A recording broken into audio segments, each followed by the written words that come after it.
What? I've got a bad feeling about... Hey. Quiet. What? I don't know. Well, she's not even a small child. Well, I've been playing Jedi Academy with her. She'll be fine. God, stop playing Jedi Academy. You sad fuck. It's the best Star Wars game. I was playing it online. That's not high praise. I was playing it online like 2 days ago, and I was like, so I watched Rogue One, and they're like, what'd you think? I was like, I no longer want to live anymore. And they're like, I liked it. It's like, sign out. Is it loaded yet? Well, yeah. Oh. I've been recording for the last Oh. 4 minutes. You never said. Oh, I gotta cut this out. Oh, maybe I won't. Fuck it. Well, you should, because what? Just random talk. Well, we talked a little bit about Star Wars. Star Wars is back! Everyone loves Star Wars. New Star Wars movies in cinemas. Every year. Until we get 2 a year. Until we're all dead. Yeah, hopefully soon we'll get 2 a year, you know? I was gonna say, hopefully I'll be dead soon. Well, I mean, yeah, that too. I don't want to suffer through any more Star Wars movies. We saw Force Awakens in IMAX theater. Disney purchased Star Wars 2012. we saw half of it in an IMAX theater. Disney purchased Star Wars 2012. Immediately, my reaction was, that's a good thing. Because there's not been any Star Wars movies for a while. George Lucas doesn't really want to make them anymore. Disney will keep making Star Wars movies. And, I mean, just look, like, in 2012, Marvel wasn't a piece of shit like it is now. So they were still making pretty good movies. I mean, a year after they purchased Star Wars, Marvel made Iron Man 3, The Winter Soldier, and Guardians of the Galaxy, which are like the best Marvel movies. And I was like, this is a good thing. They'll do what they did with Marvel. Well, they'll take the expanded universe and they'll make films about the characters from the expanded universe. No. And then immediately they scrapped the expanded universe, and I was like, uh-oh, that's not a good sign. And they're like, well, we want to make creative freedom. And everyone's saying like, oh, what they'll do is they'll take the characters from the expanded universe and they'll retell the stories in a different way to make them the more interesting or change them, adapt them to film or stuff. I'm like, yeah, that's a good idea. They changed the characters and then told the same story. Exactly, and they made them worse. Force Awakens, just quickly, we went to go see it in IMAX. Yeah, like we were so excited. We were like, "Oh yeah, Star Wars." I was stoned. Like the trailer came out, and I was like, "That doesn't look good." But I was like, "I'm still gonna hope that it's good, and I'm still gonna see it on opening night, and I'm gonna see a new Star Wars movie, and that's gonna excite me." So I smoked a lot of weed before we went to go and see it. Yeah, we went on an hour and a half drive, all the way to Perth. Yeah. And we saw it in IMAX. The film started, and everyone was cheering. Star Wars came up. The title crawl, wonderful. And then the film happened, and the first half isn't awful. It was like the first scene, Kylo Ren comes out of the thing, and it's like, okay, this is kind of cool. He's intimidating, and then Oscar Isaac goes up to him, and he's like... So who talks first? You talk first? I talk first? Your old man gave it to you. It's just very hard to understand you all the... Search him. apparatus. And everyone in the cinema laughed, and I remember sitting in the screen and like, wait, I shouldn't be laughing now. I was like, this is the villainous entrance. Like, this is you're establishing your villain, and you're gonna have a joke, and he's just not gonna bat an eyelid. And that was the point where I was like, uh-oh. Well, it's like this movie's already used humor in the most inappropriate place. How worse can this get? Well, I don't know, I never even thought that scene was supposed to be funny. Like, when I was watching that, I was just kind of like, okay, like it's just kind of showing that okay, this guy is like some big guy in the rebellion or the resistance. What are they resisting? They're in control. Yeah, well, they're resisting losing power. Yeah, whatever. So so the film kind of continued on. As I said, the first half's okay. I didn't really like Rey, but I was like, whatever. It's like, oh, Han's back, that's cool. We're just gonna go. What are they gonna do? Like, I knew that Han Solo was gonna die going in because Harrison Ford famously wanted to die. So I was like, when are they gonna kill him off? How are they gonna do that? When's Luke gonna come in and save the day? And then they get to the point where the General Hux, or whatever the fuck his name is giving a Nazi speech on the Death Star, and it just froze. Yeah. And everyone on the screen is like, what? And then like they came out and they're like, sorry, we're trying to get it fixed. And we were sat there for like 20 minutes. And like, I think it was longer. Yeah, it might have been like half an hour or something. Yeah, I think it was a full half an hour before someone came out. Well, like obviously someone came out like right away to be like, oh, sorry folks, a bit of an issue. Our hard drive's frozen. And then they were like, hard drive's completely crashed. It's dead. And then we'll give you tickets. You can come back and see it tomorrow. And we're like, no, fucking, I'm working tomorrow. I'm not coming back to fucking Perth. It was an hour and a half drive. So you and me are driving home like, what fucking happened? How did Han Solo die? What happened to the... Like, we'll never know. And then I found out that there was a screening in our home city. Yeah, at 4 in the morning. Yeah, so we just went into that and saw we got there about 3, 4 in the morning, and we went up to the lady and we were like, 2 tickets for the 4 o'clock showing of Star Wars, and she's like, it's already an hour into the film, and we're like, perfect. That's exactly where we left off. Yeah. So we sat down, we watched the second half, and at that point we were shattered. I was perfectly awake. I was tired and I was really baked. So I just wanted to see the end of it because I had work the next day. I didn't want to go into work and people be like, "Oh, how was the new Star Wars?" I'm like, I don't fucking know. I didn't see all of it. Yeah. So we watched the second half. Han Solo goes out into the little bridge thing, and I'm like, "Oh, this is the scene where he's gonna die." And then the film ended and we were driving home. I'm like, I don't know what I thought about that because I kind of liked the first half, but I didn't really like the second half. And you were like yelling out the window. You were like, "Kylo Ren is Han Solo's son." No, I kept yelling out the window, "Kylo Ren killed Han Solo!" Oh, yeah. I remember coming out of it really enjoying like Finn's story. I didn't. Yeah. He doesn't have any redemption. He starts off as a stormtrooper and then he turns to the... Because he was like forcibly drafted into a war that he doesn't want to fight. Yeah, but he's a bumbling idiot and he doesn't accomplish anything the whole film. Yeah, he gets his ass kicked by everyone. Because he's a coward. And okay, well... But if you look at like A New Hope, Luke starts off as like a whiny baby and he gets his ass kicked by Tusken Raiders and the guy in a bar, and then it's not until the end where he blows up the Death Star that he gets his redemption. Finn doesn't get that. Finn's just shat on the whole film, and then he goes into a coma at the end. Yeah. And on the other hand, you get Rey, who's just perfect the entire film and doesn't fail once. No, with Finn, he's like, he's a coward. He's running away. Mm-hmm. Like, and then he has to find something to fight for. Mm-hmm. Then he has a friend who, he's able to like care about. Yeah. No, I like that, but I feel like they missed an opportunity to have him succeed at something at the end. So you're like, oh yeah, he started off as a coward and he was running away, but now he beat the bad guy or whatever. But they don't have that. Yeah. He puts the silver chrome trooper into a garbage disposal. Who fucking cares? Oh man, remember all the marketing push for her? Yeah. Oh, she's a strong, independent female stormtrooper. Captain Phasma. Nothing happens. Yeah. She's going to be in The Last Jedi, and she's not going to do anything in this either. Maybe she'll kill some people. Who fucking cares? Yeah. But I saw it a day or two before Christmas again with my family. Just like when my dad went to see Phantom Menace, he dressed up. We had dinner beforehand. We were all in our smart suits, and we were sitting in the cinema. And when I was watching it again, I was like, "This is awful. This is actually really bad." And my sister kept poking me throughout the film. She's like, "Where's Luke?" I'm like, "He'll show up at the end." And she's like, "Where's Luke? I don't care about this girl. Where's Luke?" Don't worry, I've seen it. He'll be in at the end. Yeah, it's like, don't worry, he comes in later. And then the film was over, and my dad was just like, "That was awful." I was like, "I know, wasn't it?" And Mum and Beth went home, and me and Dad were driving in a separate car because I was going out. And he was like, "Yeah, it had no originality. The characters were... Rey was just successful at everything. We were just bitching about the whole thing." And I was like, "Man, I didn't expect to hate it that much." And I thought, okay, this is definitively the worst Star Wars movie. Attack of the Clones might be worse, but Attack of the Clones is so bad that I enjoy it more. Yeah. Force Awakens doesn't have that so bad it's good element, so it's just nothing. It rips off the originals. It has terrible character development. The only things that work in the film are what it's stolen from another Star Wars film. So the trailer for Rogue One came out, and at this point I was like, well, I don't like what Disney are doing. They're clearly pushing the whole feminist thing. I saw the trailer, the first trailer come out when I was at work, and I watched it on my phone. And the guy says to the girl, he's like, "State your name for the record." And she says, "Jen Ursa." State your name for the record. Jyn Erso. I was like, "Did she say Jan Ors, sir?" State your name for the record. Jen Ors. Is this a Dark Forces movie? And then I was like, "Oh, it's a guy with a brown jacket and a beard. That's Kyle Katarn." And then it's like, "Oh, it's a black stormtrooper. That's a dark trooper. And there's still the Death Star plans." I was like, "Oh my god, it's a Dark Forces movie." And then I rewatched the trailer and I was like, she said Jyn Ursa. They changed one letter. And it's all strictly legit, right?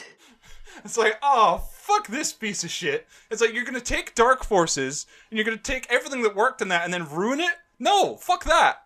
You took the characters from Dark Forces and changed their names and then made them much worse characters and then just shat out a piece of shit that is... I didn't see it. I didn't go to the cinema to see it. I refused, as like I heard, like it was the point. I was like, I didn't want to go and see it anyway, and then I heard, oh, Rogue One won't have an opening crawl, and I was like, I'm out. I was like, that's not Star Wars. They have no idea what they're doing. They have the Star Wars license, and they don't even know what Star Wars means. They think it's just AT-ATs and stormtroopers, but it's so much more than that. So I was like, no, not going to see it. And you went to see it, and you text me, and you're like, That was the worst movie I've ever seen in a cinema in my whole life. and I was like, you must be exaggerating. And No. my dad went to go and see it, and I was like, don't see it. It says it sucks. You'll hate it. He's like, well, I got to go and see it. I love Star Wars. He came back, and he's like, that was one of the worst movies I've ever seen. Yeah. And it's like, they all die at the end. And she was like so offended that all the characters she liked for whatever reason died. And Dad was just like, yeah, it's terrible. So I didn't see it. There was one point where I tried to watch it. I got about 8 minutes in, and I was like, this is awful. I can't take this. And then I just kind of left it. Like, I went into the movie with pretty much no expectation for it. I was just kind of like, it's just going to be like some boring, pointless thing that doesn't matter. And then when I went in to see it, and it's like, yeah, it's exactly what I thought it'd be. Just nothing matters. This is just pointless. I don't need to know this. I can It's not a story that needs to be told. Yeah. And going back to Dark Forces, right? In that game, you play as a guy in a brown leather jacket that steals the Death Star plans. Kyle Katarn does it in his first level. It's the fucking tutorial mission of the game, you steal the Death Star plans. Because even the writers of that game knew it's not an interesting story. Yeah. He does it, and then it's done, and then it skips to, okay, now the Empire is building these robotic stormtrooper droids that are powerful enough that one of them can take out an entire city, and it's like, that's really cool. And you're trying to find the Dark Troopers, and they're constantly building them, and you have to shut down the factory, and then Boba Fett shows up, and you have to fight Boba Fett. And this it's just the story of how they stole the Death Star plans, but that's not interesting. It's got Mads Mikkelsen as some guy. Who cares? But Mads Mikkelsen is a really cool-looking guy. He's the best character in the film. Why? He doesn't do anything. He didn't want to build the Death Star But he did anyway. because he was made to. Why did he just commit suicide? Who knows? Kyber crystals. What do you know about kyber crystals?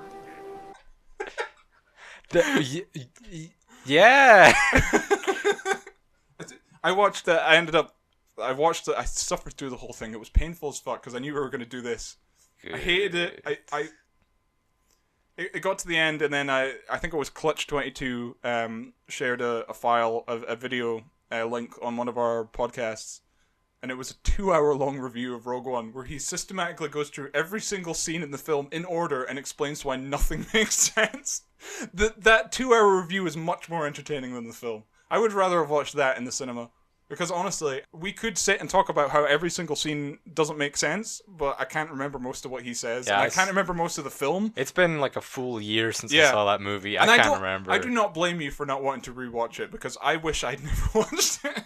Because honestly, it's fucking terrible. Yeah, it is. It's just Yeah. garbage. So just... I will put a link in the video if you're watching this on YouTube to the guy that did the 2-hour-long review of it. Definitely recommend that. It's great. It's hilarious. He focused on more how the writing doesn't make sense, but for me it was just overall everything was terrible. Like, the writing is terrible, the characters are terrible, the acting is awful, the effects are okay, I guess. Except Tarkin and Leia look like dog shit. I got no problem with none of the effects. It's all whatever. It's all fine. It all works. It's all serviceable. The music's awful. I remember like watching it and just being like, this music all sounds like just reused. It's generic. It's like either generic or Yeah, they're reusing songs in just bad places and Like, that's one thing about the Force Awakens is it has the John Williams theme. It's not the it's probably the worst John Williams theme, but I don't blame him because he had nothing to go on. He was like, oh, they're just remaking A New Hope. I'll just bring in music from that film. Yeah. But then with Rogue One, they have some guy called Michael Giorgino or whatever the fuck his name is, and he brings in songs from other Star Wars films, but then the ones he's got are just the most generic thing ever. Like, there was a scene where it's like zooming into like Darth Vader's lava planet, and the music's just like, dang, dang. That's not music. That's a sharp tone. And I guess we'll get to that. But that Darth Vader scene.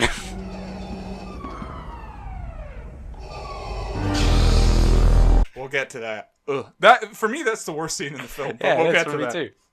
I have a list. Okay. The cinema experience, not seeing it. Worst film ever, yeah, obviously. First half is awful and all over the place. One of the things that pissed me off, right? It opens. It doesn't have an open and crawl. What? Okay, you're going for something different. But then it's like every time they cut to like a new planet, they give you like a little title card at the bottom to tell you what planet it is. It's like, ugh. That's not Star Wars. That feels like one of those generic, like, Bourne Identity films.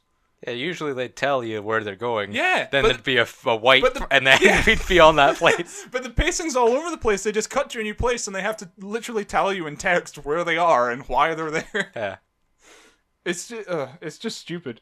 Yeah, they just keep introducing new characters and going to new places. And none of them really get developed. They just keep cutting, and the pacing is frantic, but nothing's really happening. And all the characters have, like, they got no character, really. They're just kind of there. Yeah. Yeah, I don't even know. Like, I can't even remember much of the first act because it just keeps cutting, and I'm like, what's going on? I don't care what's happening. And then the second act is a fucking Transformers movie. It's just How dare you. explosions and Transformers fast cuts. movies aren't that bad. I agree. The Transformers movies I've seen are better than this, because at least, like, Shia LaBeouf had more character development in the first Transformer than any of the characters in Rogue One did. Yeah, it's just the action's just explosions, and they keep cutting, and at this point I don't care about any of the characters, nothing's happening. It's like, we've got to steal the Death Star plans. Okay, well I know you do that, because... That happens in the Star Wars, they have the plans already. Which just shows you that the story is completely pointless. Yeah. Because I said Dark Forces knew that, so they just did it as the tutorial mission. Why would you make an entire film about something we already know what the result of it is? Like, I guess you could say that for the prequels. Like, oh, we know Anakin turns to Darth Vader, but it's like, yeah, but how? Yeah, we want to see them making that cake. Yeah. That evil cake that wants to rule the universe. But you don't get that from Rogue One, because it's like, it doesn't matter. And I think the film even knows that, because it kills off the characters at the end, and I guess if they had characters that we'd like, that would have been emotional, and maybe they didn't want that, so they just didn't make them characters, so that way we felt nothing when they died. The two guys that I saw the movie with, one of them said, "Oh, I thought I was gonna cry at the end there." Well, because it was so awful? Because he's, like, mentally challenged, I think. Luckily, I do not work with that man anymore. That great romantic scene where Jin, who has no character, hugs the guy that tried to murder her father. Yeah, and... What great relationship they had. They really did love each other. Hey, yeah, like, because I think... Okay, so they didn't trust or like each other up until, like, one scene before they go on the last mission, But right? they don't have that falling out and then making up scene. They just have the falling out scene. So it's like, well, wait, why are they friends now? Just because the plot needs to happen? Exactly. This is the first Star Wars movie that's put plot ahead of story. Think about it. A New Hope, the plot is they got to destroy the Death Star. That's not that interesting. The story is about Luke's development, him meeting these new characters and learning about the Force and becoming a hero. Empire Strikes Back. What's the plot of Empire Strikes Back? Darth Vader's trying to find Luke. It doesn't matter, because the story and the plot go hand in hand. It's the story of Luke becoming a Jedi and meeting Yoda and being trained to use the Force, but then failing. And then Darth Vader reveals that he's his father, and now he's got internal conflict, and it has a great cliffhanger that leads into Return of the Jedi, where the story is that Luke Skywalker needs to redeem his father, and they need to blow up the Death Star, or else the Empire is going to take over. Phantom Menace... Trade negotiations. Yes. They had to stop the blockade on trade, so that they had to stop a blockade. But the story is, they find Anakin and they know he's going to be strong in the Force, but the Jedi Council don't want him, so they bring him anyway. And then I guess there's not a lot of story in Phantom Menace. Yeah. But there's still a small element of it.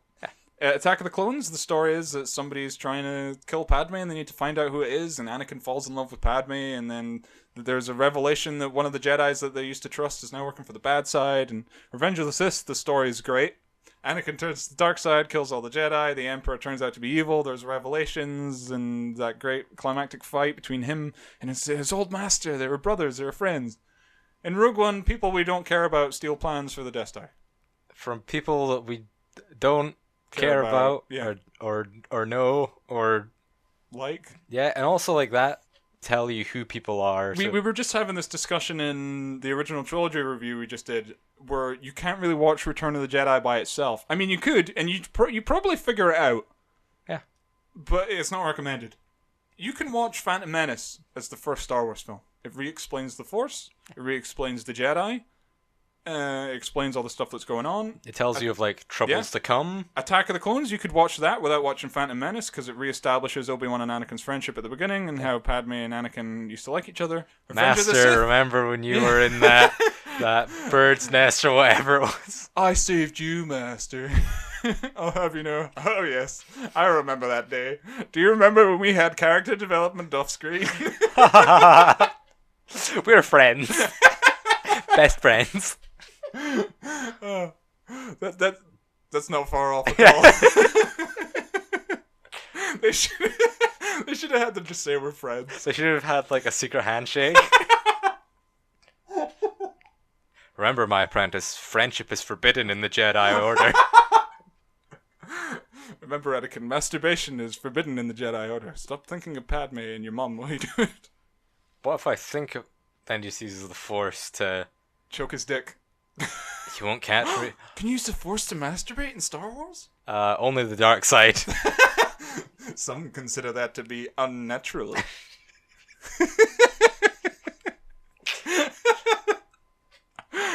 So we didn't want to talk about Rogue One. We rather just talk about the prequels. Well, yeah, because the prequels are the best Star Wars. We were talking. The original trilogy and the new Disney movies, they're unmemeable.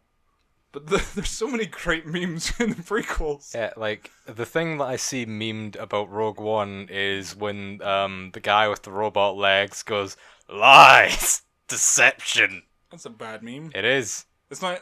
It's just a That's reaction just a line to of things. dialogue. Yeah. It's just like, oh, hey, look. Like, with the memes from the prequels, it's interesting dialogue and conversations. It's like well, from my point of view, the Jedi are evil, or the I have the high ground, or Emperor Palpatine's ironic. But it's not even like the line, it's the delivery of the line that sells that. There's some great acting in Revenge of the Sith, specifically from Ian McDiarmid, but I don't think Hayden Christensen does a bad job in Revenge of the Sith. Oh no, he's solid in Revenge of the Sith. He's awful in Attack of the Clones, but he's great in Revenge of the Sith. Yeah, like, same with Ewan McGregor, fantastic. Well, not fantastic, but he's pretty damn good in Revenge of the Sith. Like, I think that one of the best line deliveries in all of the Star Wars movies is that I hate you at the end of Revenge of the Sith. Yeah, because it's you can hear the hatred in his voice, and like, and you can see the emotion on Obi-Wan's face that he's just completely heartbroken about losing his best friend. Man, I fucking love those movies. I don't know why people hate them so much. Yeah, I was watching a thing last night. It was from the People versus George Lucas, and they're like, "Oh, we went to go and see Phantom Menace. We were so excited," and then it dawned on us, like, "Oh, this movie's awful," and we didn't want to admit it to ourselves. And it was like going back to an abusive relationship. You just kept going back, hoping it was going to be good. It's like abuse victims returning to their side of their abuse in order to conquer it somehow. It's a fucking movie. Yeah. Like, Rogue One is awful, but I'm not saying it ruined my childhood. I'm not saying it's like abusive relationship. It's just a piece of shit that I don't like and I don't want to watch it again. I wish it didn't exist. Yeah, me too. I like the prequels. Yeah. They're good films. They're not great. Attack of the Clones is terrible, but they're solid. And plus, like, the prequels have this there's something about them. Like, they're George Lucas's vision. Yeah. Like, no one told him what to do. And unfortunately, it's George Lucas's rough draft that he never corrected. Like, we mentioned this at one point where it's like George Lucas writes in pencil. Yeah. So, and I was like, because he makes a lot of mistakes. Yeah. Like, he doesn't fix them, though. No, he fixes his mistakes. Those are just the way he decides to fix them. No, he doesn't fix his mistakes. He fixes his goods. He goes back to his good movies and he's like, this is too good. I'm going to ruin it with CGI. There was actually a couple scenes he changed in Revenge of the Sith. Like, there's a scene on Kashyyyk where you zoom into, like, Yoda's little outpost where he's sitting with Chewbacca. Yeah. And in the special edition, he just added some grass to the top of that hut. I was like, what's the point? I wanted it to feel more lived in. Yeah. I want people to look at this world and feel like they could go there. Yeah.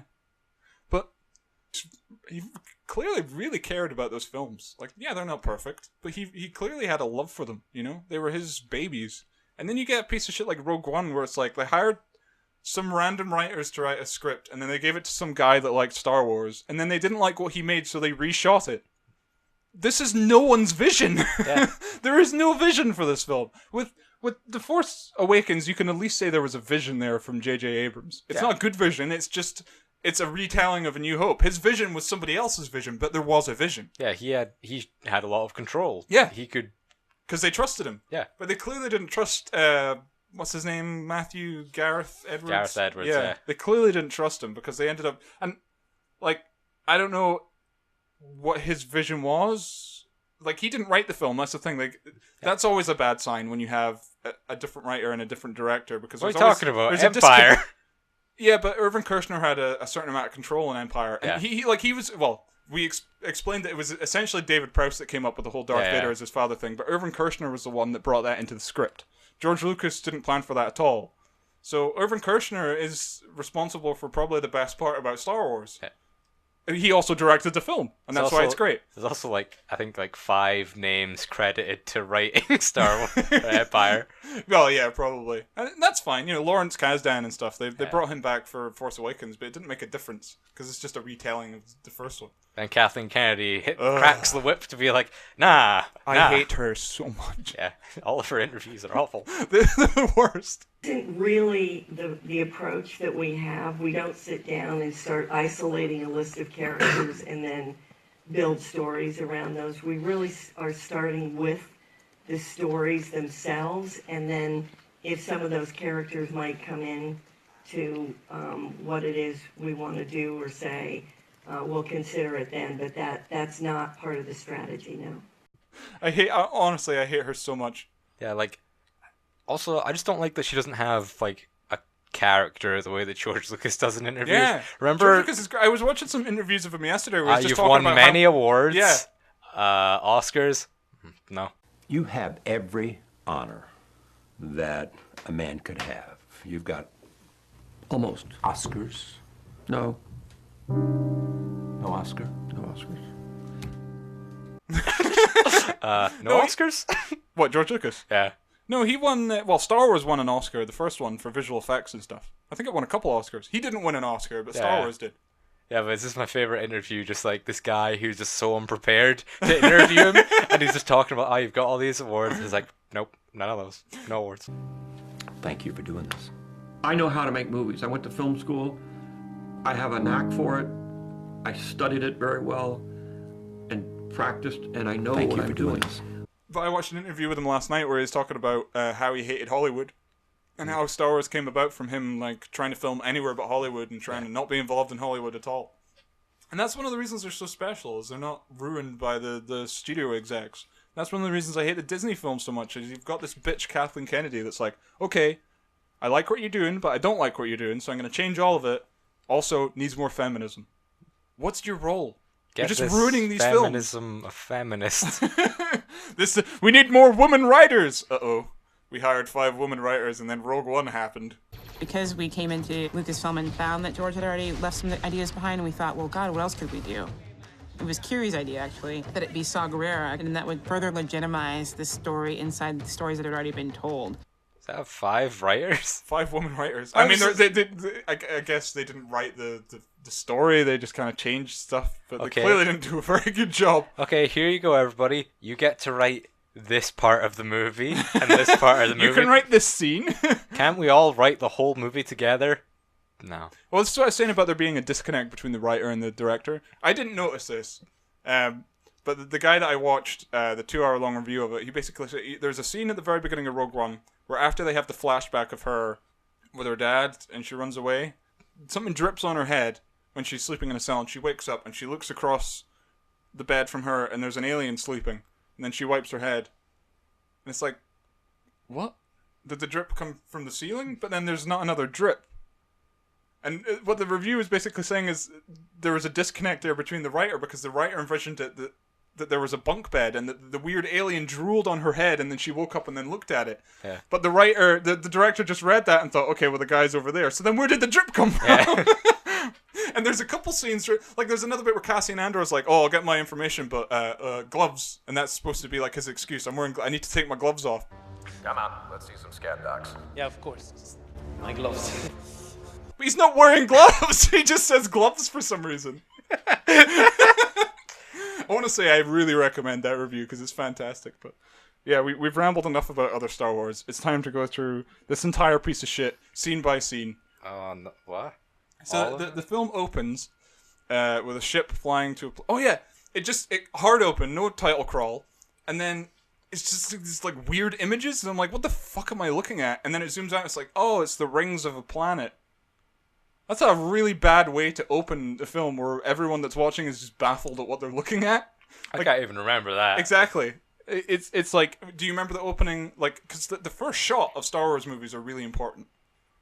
The first shot of A New Hope, little ship, giant ship, chasing the little ship. Empire, not so much. It's just a Star Destroyer shoots at a probe. Return of the Jedi, Darth Vader landing on the Death Star. Phantom Menace, ship going to a thing. But you can understand them. Yeah. In Rogue One, it's just like, what am I looking at? It's like this weird triangle-looking thing, and then all of a sudden it cuts to a different angle, and you're like, oh, it's the rings of a planet. Why? It's just weird. But then the ship lands on the planet, and it's going to this little hut, and it lands like a mile away, and then they walk all the way there. Yeah, that annoyed me. It was like, why are they so far away? Like, yeah. I mean, like, you're just giving them time to prepare their plan. Like, is he making sure that he doesn't ruin their crops? Uh-huh. Like, is he? Yeah, but he's coming to steal them anyway, so it doesn't matter. It was just for a dramatic entrance. But if that guy had a sniper, he could have taken them all out from his house because they took so long to walk there. Yeah. But then, like, they get there, and he sent off Jyn and her mother away. So, oh, you'll escape, and I'll go back and work for the Death Star. But then his wife just comes back and then gets killed, and it's like, why did you you left your daughter alone in a cave to get yourself killed? The Force told me to do it. Why? You could have looked after your daughter. Now she's gonna grow up with no parents. What an idiot. I do. And they're also like, and then the guy's like, scour the house for any like the family or whatever. And then you just see in the background of one shot that the stormtroopers just burnt down the house. Yeah. It's like, what? They don't even show you them doing that. It's just in the background of one shot. It's like, why did they burn it down? The kid could be hiding in there. Just kill her. You could use her as leverage. We already burned down the house, sir. And then the best character in the film, Saw Gerrera. What's his name? Saw Gerrera. Saw Gerrera. He shows up. He's like, Boogali.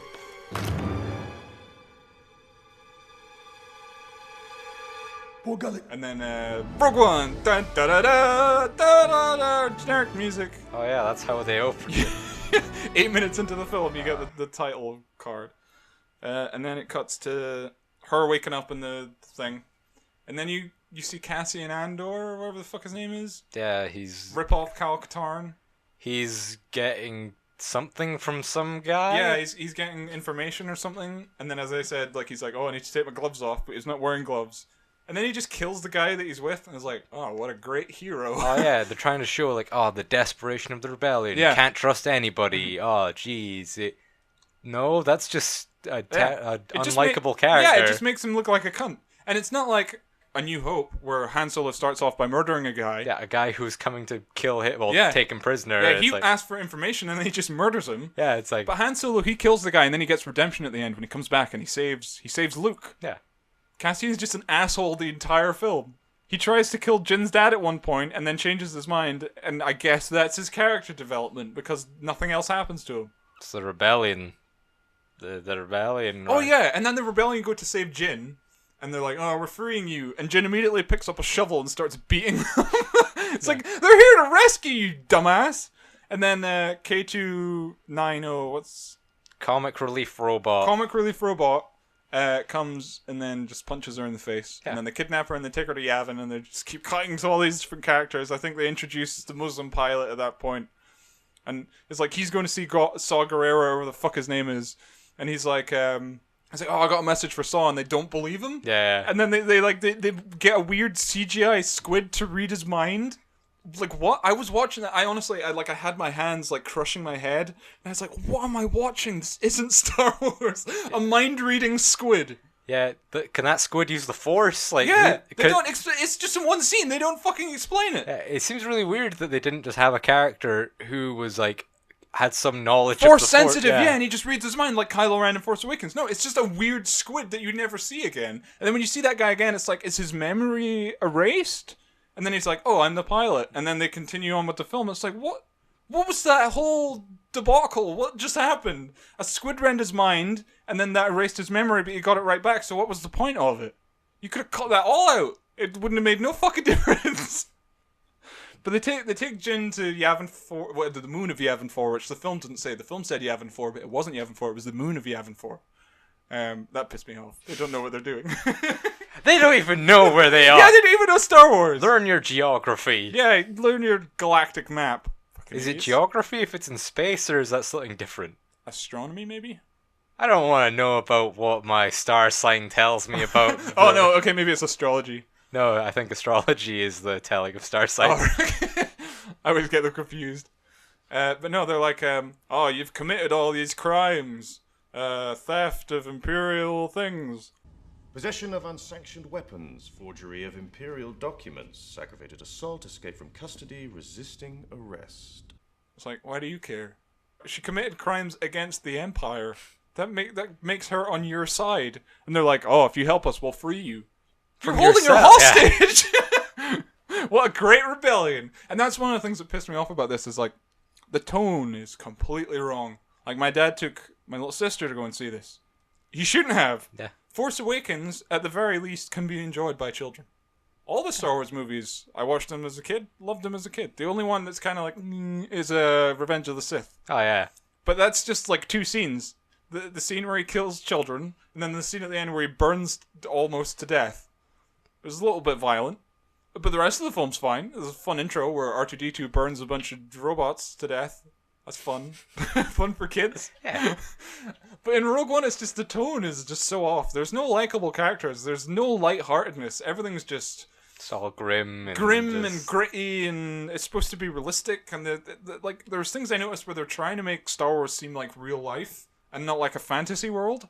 So they were like, oh, theft of Imperial property. They all sound like real crimes that you would hear here.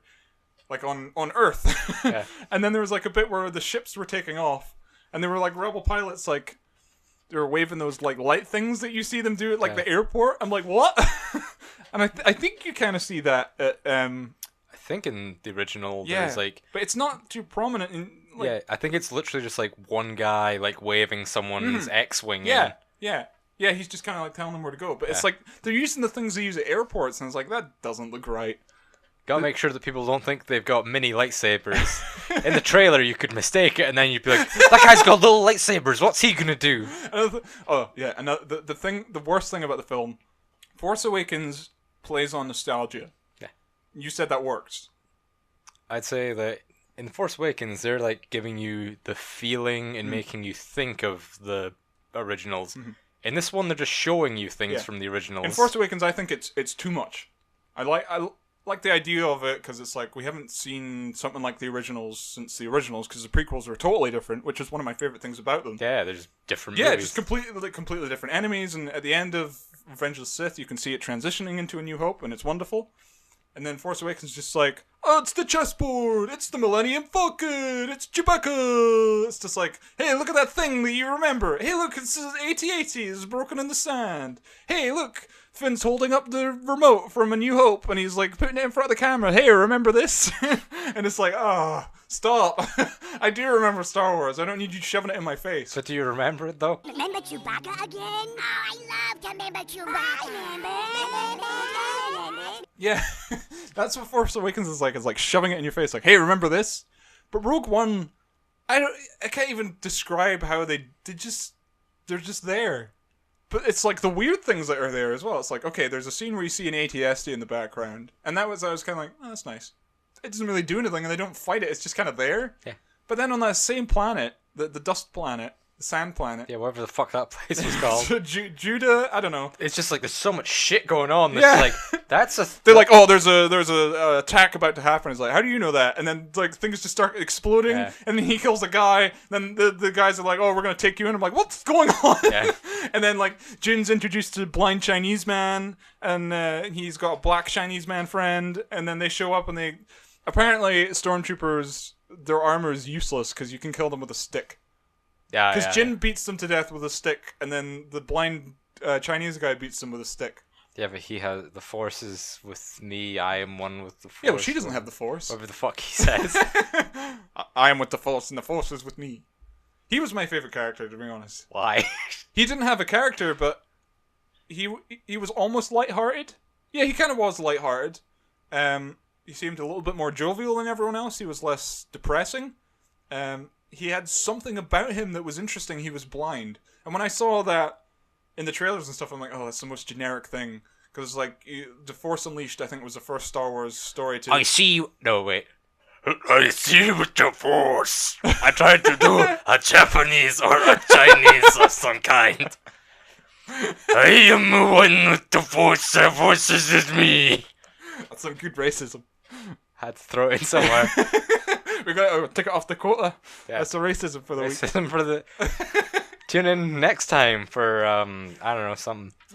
I mean, There's an Asian in the Last Jedi, so we can make racist stereotypes. Oh yeah, I forgot that girl who... My dad got me some fucking, like, flavored water from the supermarket, and I was like, there's just a Chinese girl from The Last Jedi on here. It's like, everything is just marketed by Star Wars now. Get off of my water bottle. So sick of Star Wars. Star Wars is just on everything. It's getting to the point where it's like, I hate Star Wars. I'm sick of seeing it everywhere. Yeah, like Volvic, they've got all the Star Wars stuff characters on their water bottles, and it's just like, why? I haven't seen Luke on any of them. Well, yeah, because he's a white male. Don't want to promote him. Even though he's the character that people want to fucking see. Yeah, that guy who everyone was like, where's Luke? When are we going to get to see Luke? You want to know something? Anytime that Luke's not on screen, everybody should be asking, Where's Luke?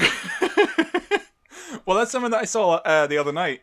It was like, who has more screen time? Luke Skywalker in Force Awakens or Luke Skywalker in Revenge of the Sith? The uncredited infant. The uncredited infant had 3 times the amount of screen time as Luke did in Force Awakens. Yeah, but that one shot in the Force He Awakens had more dialogue. is really long. He went, yeah, at one point. The infant had more dialogue than Luke did in Force Awakens. He's got more screen time in the trailer for The Last Jedi. He does. He does. Ugh, He has awful. tons of lines. Yeah.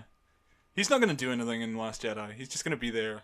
The Last Everyone wants to see him, like, Jedi? fight Kylo Ren or something. Like, but it's not going to happen. Although he's not even going to use his lightsaber. He's probably going to never encounter Kylo Ren in that movie. Yep. He'll just end up dying. The Empire will maybe come for Rey, and then he'll end up getting killed. I don't know. I feel like Luke will stick around. Don't think so. I think they were going to kill him off, and then Carrie Fisher died, so they're killing off Leia now, and then they're going to kill Luke off in the last one. Yeah, maybe you might be right.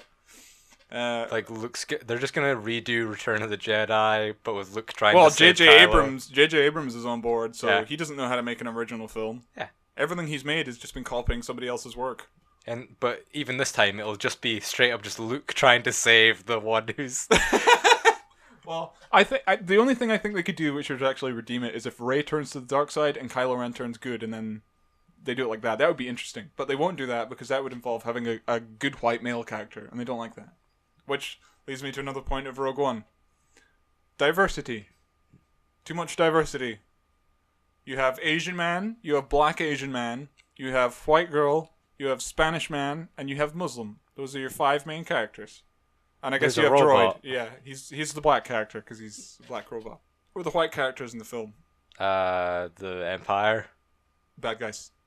Mads Mikkelsen. Is he white? He's foreign.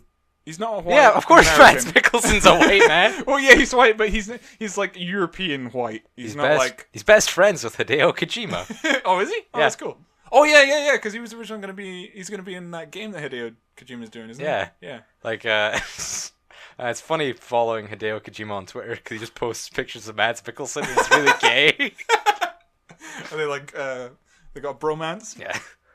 I like Mads Mikkelsen in Rogue One. He does an okay job. He's not got a good character, but he does a fine job with the scenes. But yeah, I guess he's the only white character in the film. He dies. Anyone else?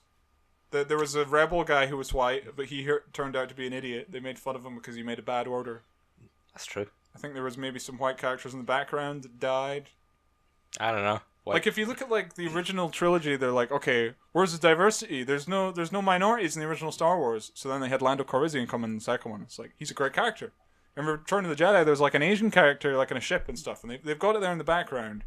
But it's Star Wars was directed by a white man, produced by white men, written by white men, Like, all the people that did the animation and the modeling were white men. It was filmed by white men. All the extras were white men. All the characters were white men except Carrie Fisher. And the people that liked it were white men and white children. And then Kathleen Kennedy took this and she's like, how about women? It's like, women don't like Star Wars. That's why we'll make them like it, whether they want to or not. We'll force it in there. And then she even said at one point, she's like, oh, I don't need to cater to male Star Wars fans. It's like, what, you mean most Star Wars fans, you fucking idiot? So that's what annoys me about it. It's like, you look at Force Awakens as well. Name all the white characters in Force Awakens. There's Poe Dameron. Spanish. Spanish people are white enough. They're called like Latina or Latino or whatever, Latinx, whatever the fuck the SJWs are calling them. Okay. So they don't count. Okay. There's Han Solo. Bad father dies, leaves his wife. Yeah. Like, how many men don't leave their wives when it's times of war? Anakin Skywalker, he just chokes her to death. Yeah. Well, no, she died of a broken heart. There was actually a theory that the Emperor was draining her life force to give to Darth Vader, which is like the stupidest thing ever, but it kind of makes sense. Yeah. Because they line up well. I heard that one before. Yeah. Like, there's also a theory that he sensed the power in Anakin, and then he made it so that they would get together. Yeah. So that he would have something to take away from Anakin to turn him to the dark side. There's so many stupid theories like that. Yeah. Some of them are really good. Yeah. I saw a really good theory about the Clone Wars recently. There's like there's like 2 different Clone Wars cartoons. Yeah. I don't like the Clone Wars because it's too lighthearted, and they introduce a bunch of characters that aren't in the prequels, so it doesn't make like a Ahsoka Tano, like Anakin's Padawan. It's like, what's the point of that? But then the Clone Wars is really gritty, and it's all just about the action, and the character development's kind of in Volume 2, but in the first one it's just all the action scenes, and Asajj Ventress, and then it shows General Grievous, and he's like this terrifying monster, and it's really cool, and all the Jedi are like in the dark, and they're terrified of him. And the fan theory is, like, even though canonically the Clone Wars is canon, but the original Clone Wars isn't, the fan theory is that the Clone Wars is Republic propaganda. That they aired to try and make the Republic seem better, and the CIS or whatever they're called, the Trade Federation and whatever, to make them look worse and stupid, and that's why General Grievous is an idiot in that show. And they wanted to show the Republic more as heroes, where the Clone Wars, the original, is what actually happened. So that's why it's more gritty, and there's the lines are kind of blurred between the good guys and the evil guys. And I really liked it because I much prefer the Clone Wars. So I just thought it was funny. It's like, oh yeah, Clone Wars is just Republic propaganda. It's quite funny. Yeah, it's a neat idea, especially with like the last time announcer and all that. Mm-hmm. A galaxy divided, striking swiftly after the Battle of Geonosis. Yeah. That was one of the parts of the theory, because that was something that always baffled me. Last time on the Clone Wars. Can't you have a title crawl? Yeah, just have a little title crawl. Yeah, but kids can't read. Yeah, can't hold their attention. They've all got ADD now. You got to show them Rogue One. It's just explosions. Bypass all the character development. Who cares about them? They're all going to die anyway. Well, that was another fan theory that I read that I was like, that's stupid. I don't like that. Is that, you know, the Knights of Ren in Force Awakens, you kind of see them in the background? Apparently, there was a rumor going around that all the characters that died in Rogue One were going to turn out to be the Knights of Ren. Which is like, that doesn't make any sense. Yeah. What makes much more sense is that Luke tried to make a Jedi Academy, like in the fucking expanded universe, much better. But then Kylo Ren turns evil, and then he turns all the other Jedi evil, and then that's his team. You kill off good characters, but they didn't actually die. The Emperor froze them, and then they're unfrozen and they're bad. What? That's stupid as fuck. Yeah. Actually, what do you think's going to go on with the Knights of Ren? Like, will they be in the Last Jedi? I think they might mention them in the Last Jedi. I think they'll probably just be in the third one. They'll reveal some more. They'll just be like the elite fighting force of just like, hey, they don't all have lightsabers. They've got different weapons because kyber crystals are all kind of exhausted or whatever. Yeah, you only see the Knights of Ren in a flashback, and and like one of them looks like he's got an axe or something. Yeah, he's got like a weird staff or something, and that's why they said if you line up the character, like the concept drawings of the Knights of Ren, they line up with the characters from Rogue One. But that was another thing. It's like something I really don't like about Force Awakens or Rogue One. They don't understand Star Wars. Flashbacks, they don't work in Star Wars. Don't do them. I think the closest thing to a flashback is like Anakin has like a dream in the prequels, but that kind of works. Yeah. Well, yeah, like him seeing the future. Like Yeah. whenever they Premonition. talk, whenever they talk about like in like Empire, when Yoda talks about like having visions, it's like he just kind of like goes like, oh, he just reacts to them like what is happening or what has happened, and then Luke just kind of like stares off. He's like, I see a city in the clouds. You don't see his vision. Yeah. He doesn't have a flashback of what happened in the last movie or something that we didn't get to see. There's not a flashback in Return of the Jedi of how he learned to be a Jedi. It's just presumed. Because the story is about what happened then. If you're having flashbacks, then you're saying, this story isn't interesting enough. We need to go back and show you what happened. Force Awakens should be good enough at explaining what happened without having to show you. Or you can try and do something else with a movie about what happened then. But don't do flashbacks. They just don't work. Especially in, like, there's a flashback in Rogue One where Jin's just like, she looks back at her and her dad on Coruscant. What was the point of that scene? Yeah. Oh, she loved her dad. Ooh, who cares? Now her dad is dead. Get on. She did say, oh, I'd like to think that my dad is dead. Oh, that's nice. That's nice of you.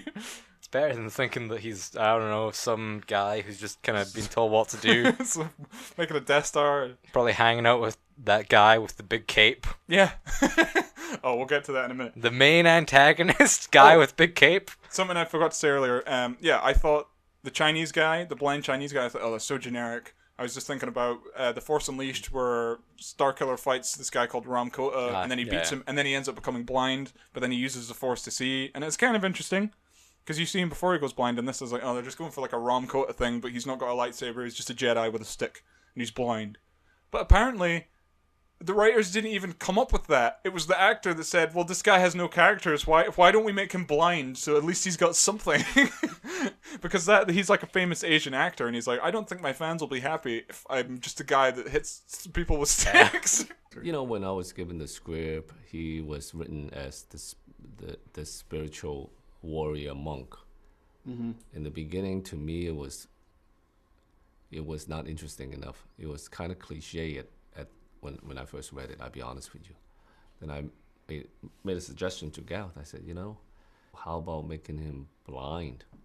So he's like, why don't we make me blind to try and give me something to work with? And that's the best, like, that's why he's my favorite character in the film, because there's something about him. I mean, none of them have character development anyway. He just kind of hits people with sticks and then he dies, so who cares? Nothing makes sense. Nothing lines up with the original. There's like a bit at the end where like they get oh, you mean the most lining up of anything ever? Straight up just, hey, this is 1 second before the original. But then, in New Hope, she's like, oh no, we weren't in a war zone. We were on a diplomatic mission to Alderaan. I just saw you. I just saw your ship. I just saw you run away. I was literally on your fucking ship. And then they're like, oh, you beamed the transmissions aboard the ship. No, we just took them. I literally saw you holding them. Look. You have them there. Yeah, you're holding them in your hand. You put them in the droid. Another annoying thing about like that scene itself is like I think the people I went to see it with, they're like, oh, I didn't think they were gonna do it like that, where it was just gonna go straight into Star Wars. Like, yeah. Of course they were gonna do it that way. You thought they weren't just gonna go right into the original? I was hoping they weren't. No, they're idiots. Of course they're gonna go right in. Well, you're not wrong. I got here about the characters. Jin does nothing. Cries once and saves a small Asian girl. Girl power. I don't even remember a small Asian girl. There's a small Asian girl crying, and then Jin runs in and saves her, and that's her character. That's pretty much all she does. Oh, she gives a speech about hope that's comical. What chance do we have? The question is what choice? Run, hide, plead for mercy, scatter your forces. You give way to an enemy this evil with this much power, and you condemn the galaxy to an eternity of submission. The time to fight is now. Yes. Every moment you waste is another step closer to the ashes of Jeddah.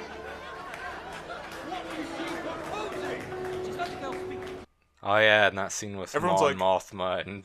There's one guy in that scene that he's like, oh, you're talking about the Death Star? That's stupid, that doesn't exist. And then the very next line of dialogue he has is, we should just give up on the rebellion. It's like, give up to what? You don't believe in the Death Star, even though there's people here that have told you about it that you should trust. A Death Star? This is nonsense. I say the rebellion is finished! What's happening here? And then this girl's like, we should disband the rebellion. And then she's like, we should just surrender. What is it? What are you talking about? Just like, no, we have hope. Rebellions are built on hope. Rebellions are built on hope. I've got a big gap in my teeth. She has a distractingly large gap in her teeth. She really does. I think she's kind of hot, though. She's a bad actor. I don't know if it's just this film. But I mean, I've only ever seen her in this and Amazing Spider-Man 2, where she has like 2 lines. She was going to play the Black Cat. Oh, yeah, she was that. Oh, yeah, she was Felicia. That great scene where they just go... She's like, I have something to show you, Harry. And then she shows him like Electro or something. Yeah, and then he's like, thank you, Felicia. That's the name of a character from Spider-Man! Oh my god, I know what that is! God, Amazing Spider-Man 2 is amazing. I love that film. She does a better performance in that film. Yeah. I have here Cassian is an awful character and has no redemption. Yeah. He starts off, he murders a guy, and then he's going to kill Jin's dad, and then he doesn't. And at the end, it's like they're friends. It's like, wait, when did that happen? Was that after you tried to kill her dad? He climbed a thing and then passed her a hard drive, and then they were friends. Is that what happened? I think so. Oh, wait. No, because she's like, oh, we need to go and steal the plans from this planet. And then he's like, oh, I believe you now. I got some people and we're all going to go and save you. Yeah, he formed the ragtag team for her. And then the rebellion hears about it. They're like, oh, they went without us, even though we clearly saw them all leaving? I guess we'll send in reinforcements. What fucking idiots the rebels are in this film. Yeah, like... No wonder they had, like, 5 X-Wings and, like, 3 A-Wings in fucking Star Wars. They used all their fucking resources. Yeah, they really did. That space battle is just, like, so many explosions happen. There's such a stupid scene where they're like, oh, bring in the hammerhead. And then the rebellion bring in this, like, it kind of looks like the Tantive 4 from the beginning of New Hope, but it's got, like, a hammerhead shark thing on the end. And it shoves into a Star Destroyer. And it's not strong enough to break through the Star Destroyer, but somehow it manages to push it into another Star Destroyer, and then they both blow up. It's like, how? How is this tiny ship able to push this much larger ship into another ship, which then explodes, even though they both have their shields on? Or at least one of them had their shields on. Magic. Yeah. A wizard did it. The Force was with them, or whatever. That's true. If it doesn't make sense, the Force was with them. I got here, Pilot is pointless and should have been cut out.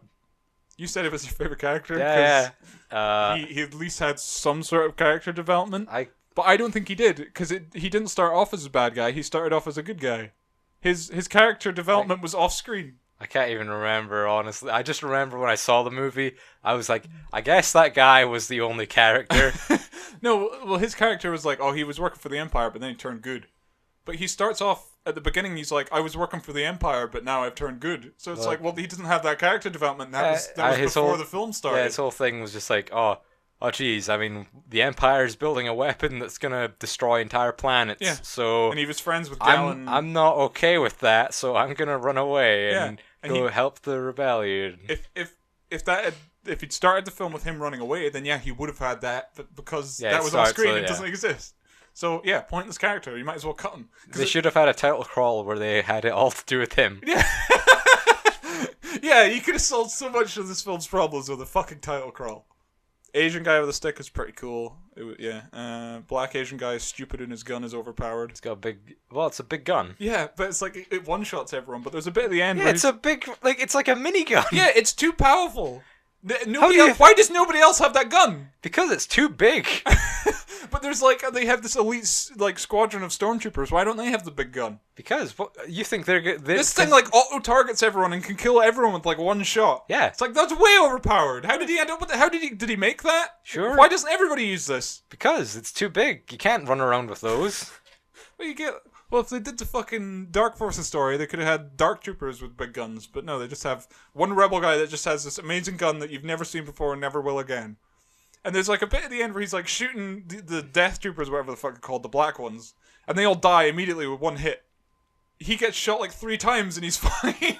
And it's like a 4th shot that kills him. It's like, but you're not wearing any armor. But the Force, though. Oh yeah, he did say the Force is with me. Yeah, okay. So he had the Force. Oh, okay, that explains it then. Oh yeah, the villain is nothing. He's a guy with a big cape. Yeah, that's his character. It was my Death Star, but then Tarkin stole it for me. I'm not happy. He shows up at the end to confront Jin, Yeah. Oh, and he could have shot her. Yeah. He could have shot her like 10 times. I'm sitting there watching this and like, shoot her! Shoot her! Why aren't you shooting her? And then he's like, I'm gonna kill you now. And then he gets shot. It's like, you're a fucking idiot. Look, Cassian's alive. Even though you were passed out, you managed to climb all the way up there with a limp. You did it. Now we could go find a ship and escape, but let's just sit down by the beach and die. Well, they couldn't find a ship. The planet was already exploding. Yeah, it could have been a spare one somewhere. How would they escape? I don't know. You have to start up a ship. Okay, fair enough. Whatever. I was just thinking, I was like, why don't you look for a ship before you just give up? But whatever. Oh, another thing, right? Because rebellions are built on giving up. Or if you're Rogue One. No, that planet that they go to, I think it's called Scarif or something. It's covered by this blue shield with a little entrance in it. Big dome. Yeah, it just made me think of Spaceballs. I was just about to say, I was like, they just stole that from Spaceballs. They have to suck all the air out. They stole that from a better Star Wars movie. They had to keep in all the air of that dome. Yeah, and in the film they had to blow it up. So it revolved around a dome around the planet. So when they can't think of any original ideas, they just steal from a parody of Star Wars. How fucking stupid. Galen Erso is pointless and stupid. There's a bit where he sends a message to Jyn, and he gives it to a pilot, who then gives it to Saw Gerrera, because he thinks that Saw Gerrera wouldn't have abandoned her, even though he did. And he's like, oh, I'm going to show you this. And he's like, oh, well, I don't want to build the Death Star, but I've done it anyway. But I've done a good thing, and I've made a weakness in the Death Star. And I could just tell you the weakness right now, or I could have given the plans to the pilot that I sent here, but I didn't do either of them. I'm just going to tell you the locations of the plan, and then you can risk your life to go and find it. Because I'm a good dad. Just give her the fucking plans! That would have solved the film, so they couldn't do that. And they didn't think anyone would notice. I'm sitting there like, why didn't you just... Oh, here's the plans. Go give them to my daughter. Why? Why? Because... The Force? The Force, yes. Yeah. The Force wanted her to die on a planet. I assure you, the Force is fully operational. Oh, I'm afraid the Force will be quite operational when this film arrives. I love the Emperor. That's Sheev Palpatine, best character. Is Sheev his first name? I think so. Because I keep seeing that. I'm like, Sheev? What kind of fucking name is Sheev? It's a good name. I'm going to name my son Sheev. Yeah. After Palpatine, of course. After... yeah, reshoots ruined it, question mark? Do you think this film was better or worse before they reshot a bunch I don't know what they reshot. I can't... Well, there's like a scene in the trailer where Janice is like... Oh, They're like, can you take orders? And she's like, yes, sir. So it seemed like she was going to be much more of a bitch. I mean, she was a bitch in the film, but it looked like they were going much stronger with the feminism in the trailer. I think it was the backlash that Force Awakens were like, okay, maybe let's reshoot some of that and then make her less annoying. And there was also a scene where she's like at the top of a building and she goes out to the end. It's the bit where they put the plans to beam them up into space, and then a TIE fighter comes up and she looks like she's about to shoot it. It's just not in the film. So I don't know what was going to happen there. And of course there's the trailer end sting. It's just not in the movie. Oh yeah. Yeah, that's just not in the film. I mean, she does wear a yeah, like an officer's thing, but like there's that scene where it's like, what was the deal with that? Yeah, it's weird. Were we supposed to think that she was like a double agent? I think they just did that for the trailer. I think in the original version she was still going to be a good guy, but it was just going to be that she had to wear that for one point to sneak into a building, but they changed the suit maybe, or I don't know. For me, the worst part of the film is everything to do with Darth Vader. Yeah, definitely. I got here, why the fuck does he live on a lava planet? Well, to be fair, that is because he thought it would be cool. Ah, yes, I was burned by lava. That's why I wear the suit. Yeah. I want to live surrounded by it, to remind me of the time I screwed up. Yeah, he loves lava.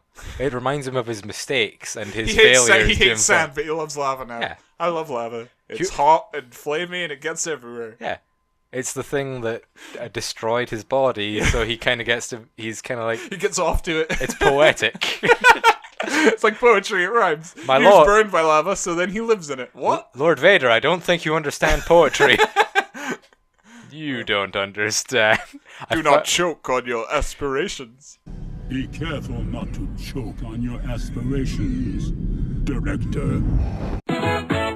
I cringed so hard when I saw it. I was like, did Darth Vader just make a fucking pun? So you bring him in. Also, James Earl Jones sounds really tired and old at this point.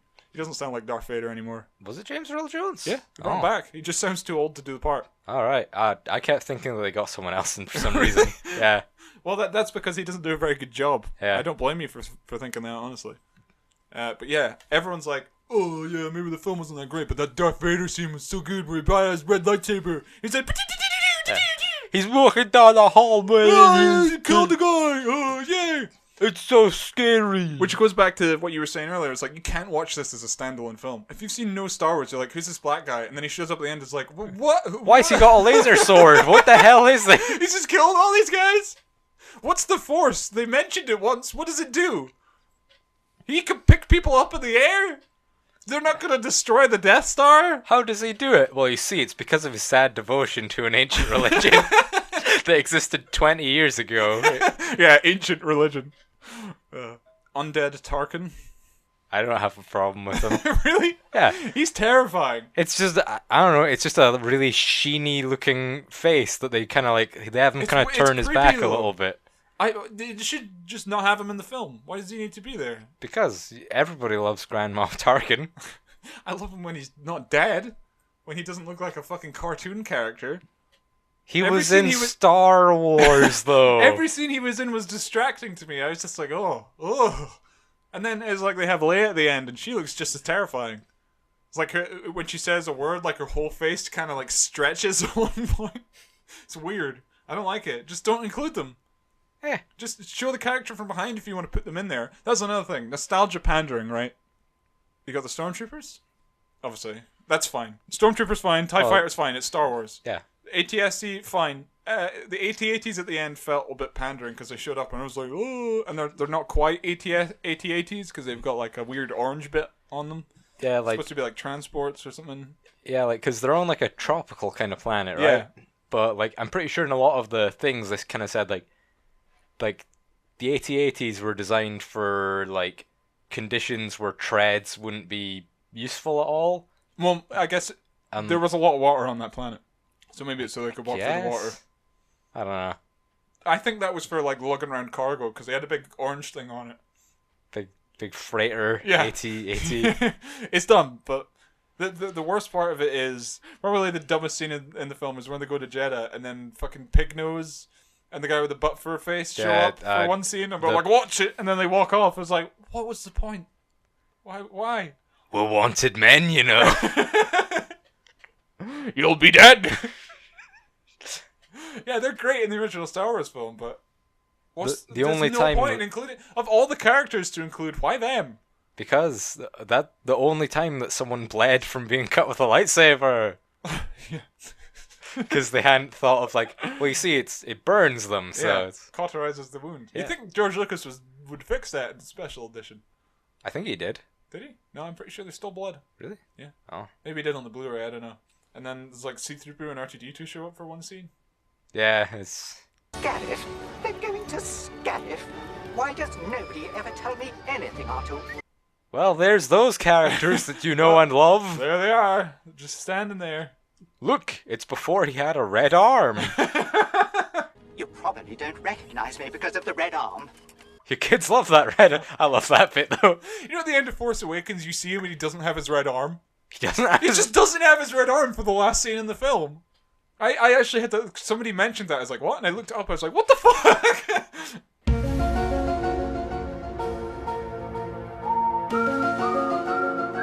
Oh, that's just stupid. Yeah, it's baffling. His silver leg and his red arm—they're iconic. Yeah, his silver leg. Well, not his red arm, but his silver leg's iconic. The red arm, though. That one movie it was in. For some of that movie, not all of it, though. Why do you hate the film so much? It's really boring. It is really boring. I did not care about anything that was happening. I almost fell asleep at a couple points. I don't connect to any of the characters on any level. That's because I'm a cisgender white male. I can't relate to these brown people. Yeah, I don't have this. Well, you have the slanty eyes. You can relate to the Asians. But I don't have the Force with me. That's true. I'm not with the Force. Your whole life isn't a Deus Ex Machina. Yeah. It's not Star Wars. Yeah. It doesn't. That was the thing that pissed me off the most. Is it doesn't completely feel like Star it Wars. doesn't, it looks like Star Wars, but it doesn't feel like Star Wars. It doesn't sound like Star Wars. It doesn't even look like Star Wars. Like a lot of the colors are just too washed Another out thing with I was gonna say is like the character designs in these Disney movies are just awful. Yeah, they bring back the ones from the original trilogy, but one of the things I like so much about the prequels is they came up with a bunch of new aliens that looked really cool because they're like, okay, we're going to use CGI. Yeah, like just do the shit they did in the original Star Wars, like in the cantina scene. Just a bunch of Halloween costumes for some of the they were like, Well, in the special edition, he changed that and he put in more iconic characters, and I prefer that. No, I prefer Wolfman. There's like 3 different werewolf costumes. The literal devil is just there for some reason. But like, I don't know, it's just like when I see like there's like 3 different werewolves. It's all different costumes. It's just like they're just there. Yeah, that's great. But yeah, in this it's like there's a midget with a giant head, and I was looking at him like, what the fuck is that? It looks awful. And there was a point where he's like, wah! And he started making a monkey noise, and I burst out laughing. I'm like, what? That's the kind of shit that you'd get for... Oh, shit. What the hell's the guy who feeds Jabba called? Oh, I know his name. He's got a really iconic name. Oh, fuck, I'm gonna have to look that up. Shit. Yeah, what him? Like, yeah. He is the definition of, like, just a screeching Star Wars character. Like, I can remember the name of the guy who offers death sticks in Attack of the Clones. You want to buy some death sticks? You don't want to sell me death sticks. I don't want to sell you death sticks. You want to go home and rethink your life. I want to go home and rethink my life. Really? Yeah, his name is like Sel Sleazebagano. Oh yeah, it's the most on-the-nose name ever, Sleazebagano. Yeah. I wonder if he's a sleazebag. I actually looked him up on Wikipedia. After Obi-Wan tells him to go home and rethink his life, he becomes the greatest like drug lord in all of Coruscant. Really? Yeah. He didn't rethink his life. No, he rethought how he was just like... He just rethought his business plan. Yeah, like, he was just like a low-level dealer, and then he became a drug lord. So he really rethought his life. His name is Salacious B. Is it Salacious B? Oh no, Salacious Crumb. Yeah, that's Crumb. His name. Yeah. He's a Kowakian monkey lizard. Yeah. Oh, that's what Kyle Katarn says that Desan looks like in Jedi Outcast. He says he looks like an overgrown Kowakian monkey lizard. Well, you look like an overgrown Kowakian monkey lizard, so I guess looks don't count for much. Hand her over. Speaking of Jedi Outcast, no, I have a little. No, I just have a little question for you. No, it's just a question. question. Take off my headphones. It's just one question. Okay. I'm gonna describe a Star Wars product, and you have to tell me what it is. Okay, it's a story of a guy with a beard in a brown jacket, and he teams up with a girl who has the letters J, N, O, R, and S in her name, and they fight black stormtroopers, and they steal the Death Star plans, and also Darth Vader's there, but he doesn't really do anything. What am I talking of? The Bothans that they mention in Return of the Jedi. Well, the choices are either Dark Forces or Rogue One, but no matter what you say, you're going to be wrong because they're the same fucking thing. When are we going to see the Bothans movie between Empire and Return of the Jedi? They'll probably make a Rogue 2 about the Bothans. Yeah, the cat people or whatever. Like, can you imagine how diverse that would be? All those different colors Bothans? Oh, yeah. No white Bothans, though. Oh. There'd be a white Bothan, but he'd betray them to the Empire. Like in War of the Planet of the Apes. Oh, white gorilla. Oh, he's a sleazebag. He's sleazebag now. Okay, I've only got a couple more things here. Some people say this is the best Star Wars movie ever made. Are they mentally challenged? I don't think they've seen a Star Wars movie. Yeah, I guess because you put the name Star Wars on it doesn't make it a Star Wars. Yeah. Well, it's got stormtroopers and the Force.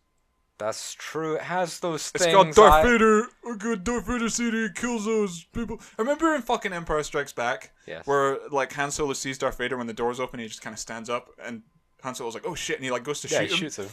Darth Vader just puts his hand up, like, "Bitch, please." Yeah. Like, what are you doing? And then this, he's just like, he gets out his lightsaber, he's like spinning around, like, he looks like a fucking like that fat Star Wars kid. What's his name? Yeah. Star Wars kid, and he's like. And he's like throwing people up. It would be so much cooler if maybe just a light came on and he was standing there and he starts walking towards them and they keep blasting him, but the laser are just bouncing off him. He puts his hand up and just blocks them, and then he like grabs the guy by the neck and like throws him on the ground, and he like force pushes a guy, and maybe he goes to like pull the plans. But I think that if they just had a scene where he just walked in a room and then like they just closed the door. And you don't even see it. No, you just see the reactions of the guys on the other side of the door. Maybe you see a guy like smacking his hands up against the window. He's like, oh, and then you just see a lightsaber, and then it's just Maybe he just got pulled away, like like a horror film. That's how you need to film it. Well, but that's not what they were going for. Yeah, they were going for nostalgia pandering. People want to see Darth Vader doing cool shit, but it's not even. It's ridiculous to watch. It made me like. I remember I hadn't seen the film. It popped up on Facebook. And I saw it, I was like, wow, that's a really bad Star Wars fan film.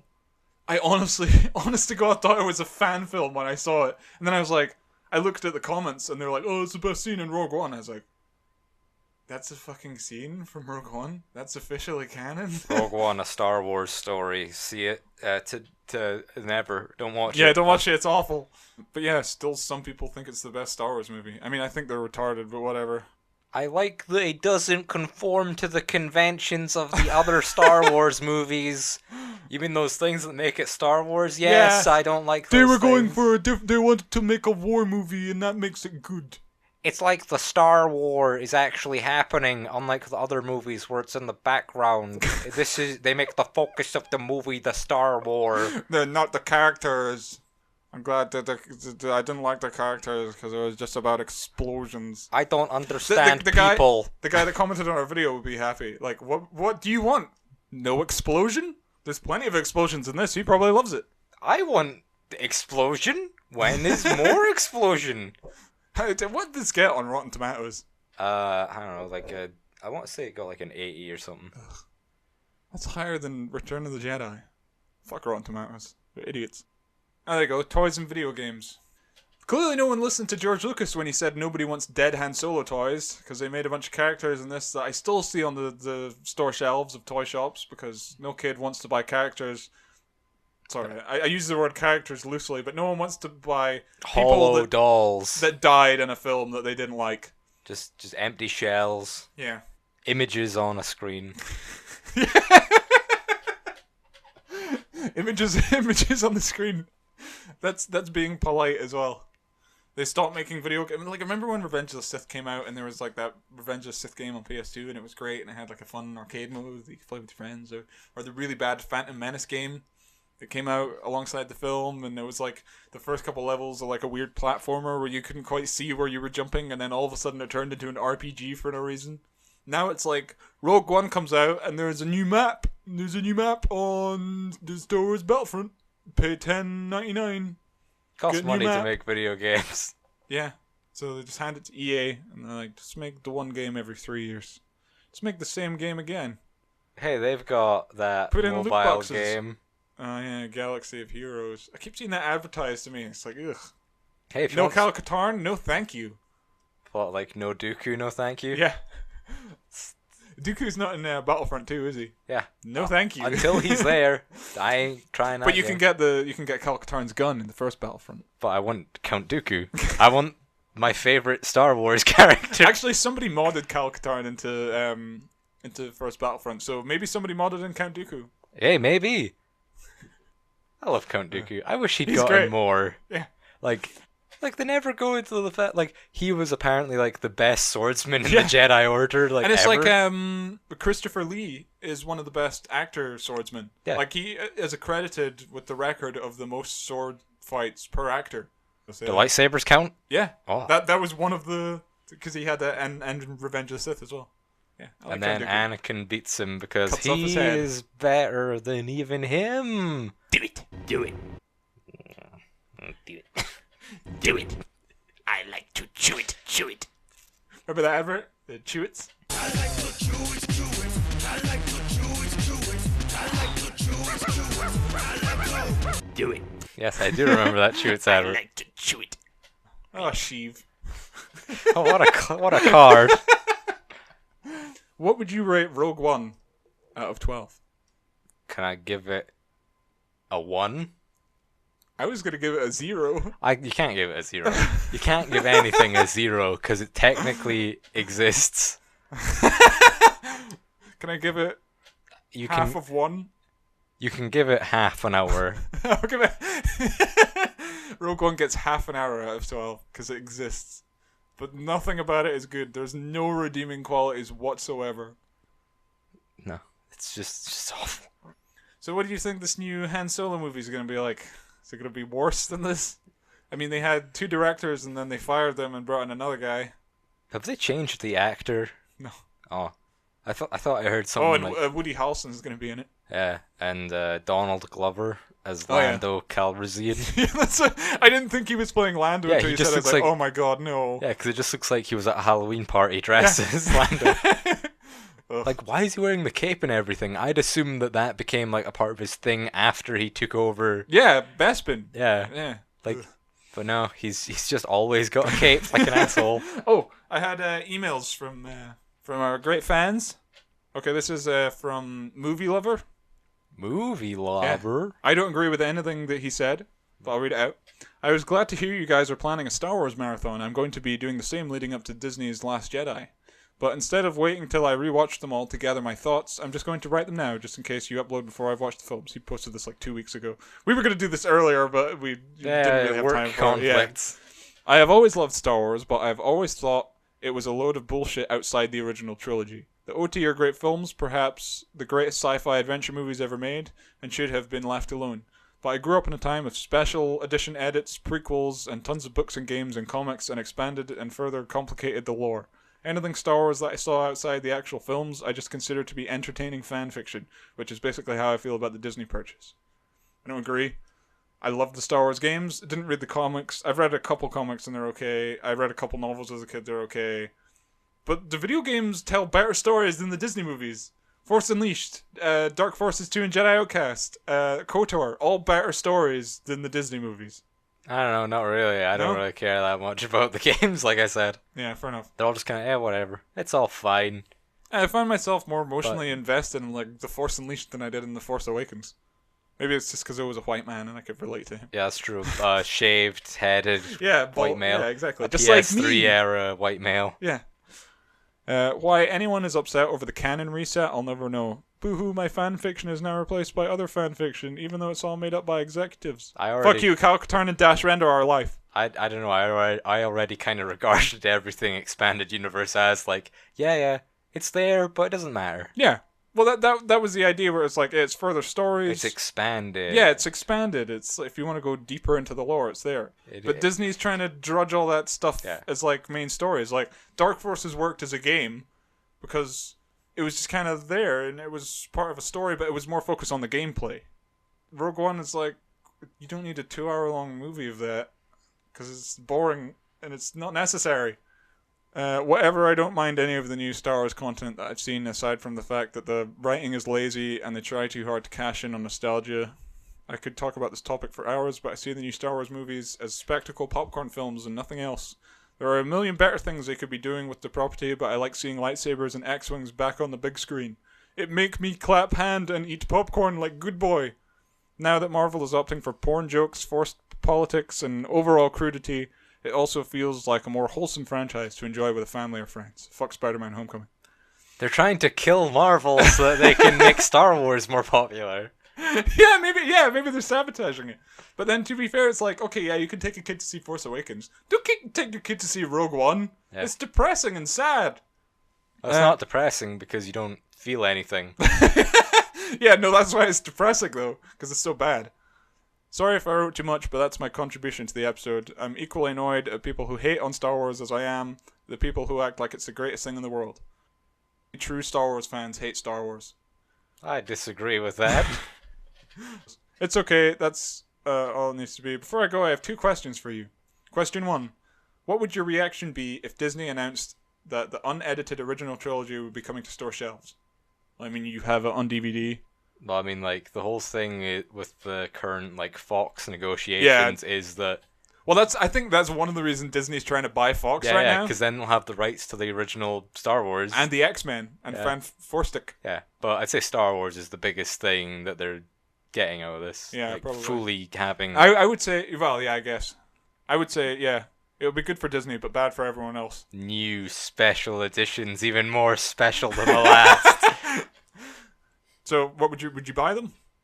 I don't know, just to have like a Blu-ray copy, I guess. Maybe. Yeah, I'm not fussed. I have the despecialized edition. They're fine. I'll put them on DVD. I can watch them. What I've got is fine, Yeah. but I mean, I guess that if they were on sale, I'd pick up Blu-ray copies. Second question: how do you feel about the concept of George Lucas being brought in to write and direct an animated Jar Jar Binks solo film? I think George Lucas wouldn't have an interest in that at all. Yeah, but if that was to Like, exist, that that would be was- the best thing ever. But like, A Jar Jar Binks solo movie? well, I mean, An origin film about Jar Jar Binks? Like- They could tell the story of Darth Jar Jar. like the whole thing with Jar Jar was like, George invented him as a straight up marketing. Yeah. Like he made him to sell merchandise. So I mean, I guess like, what would you do with a guy who's invented to make toys that then failed? You introduce more things to make toys into, and you have them go on an adventure with more toys.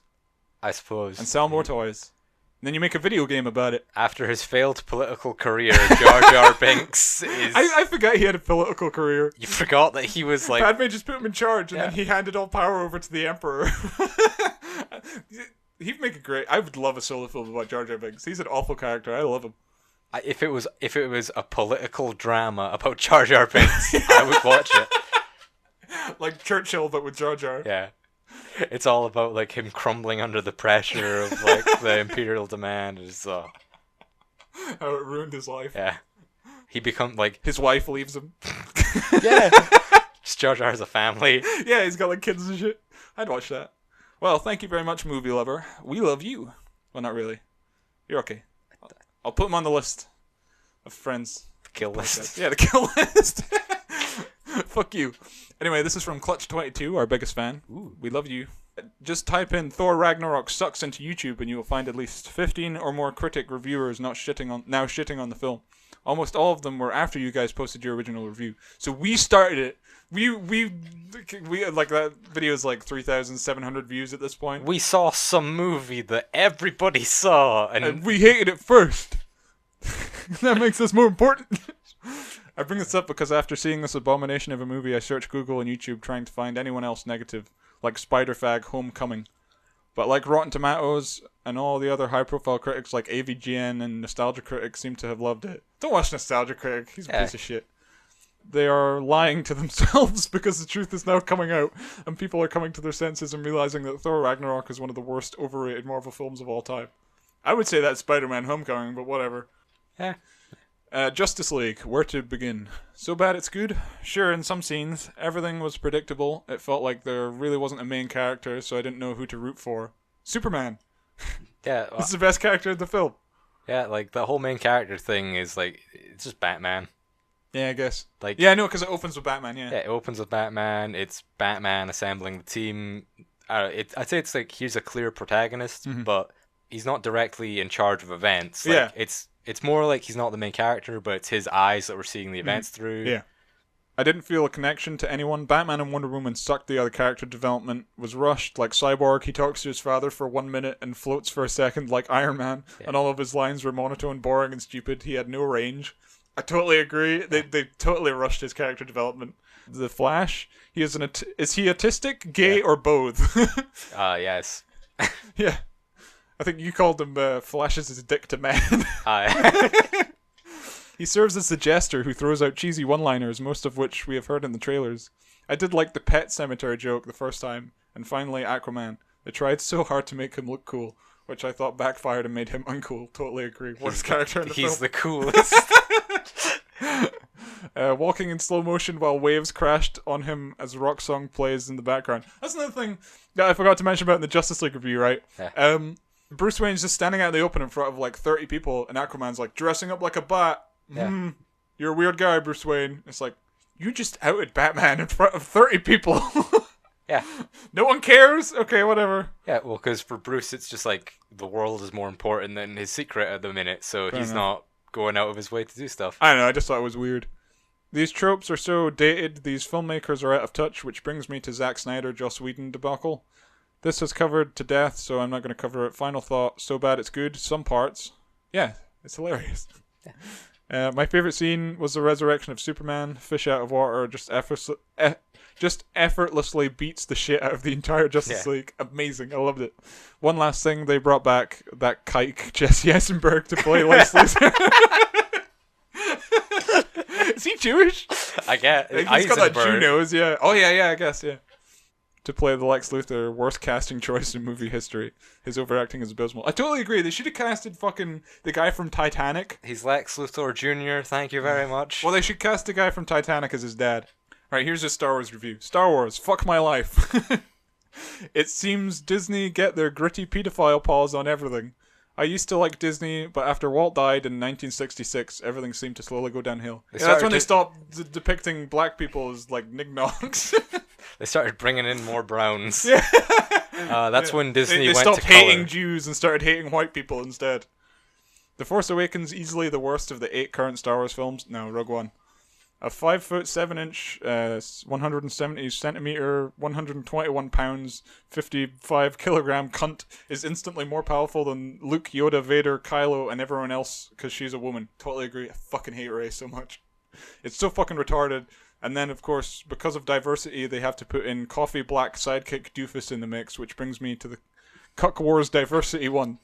This movie should be banned of how poorly the writers and directors coordinated with each other. They shouldn't work again. I don't really blame. It's probably like everyone's fault. You know, the writers, directors didn't work well enough together. And Nobody tried. Yeah, nobody tried. All these movies have been critiqued to death.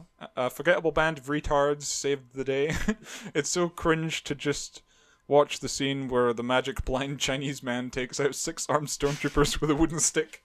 Yeah, it's stupid, but it's kind of cool. That's one of the only scenes where I was like, that's kind of cool. It's not cool. It's dumb as fuck, but that's why I thought it was kind of cool. It's not dummy as the Force. Yeah, that's why a stick can kill a man who's wearing armor. If you say that it's dumb, then you hate Star Wars. I hate Star Wars. I'll openly say that. Well, Ethan and Anne. Who? I read that wrong.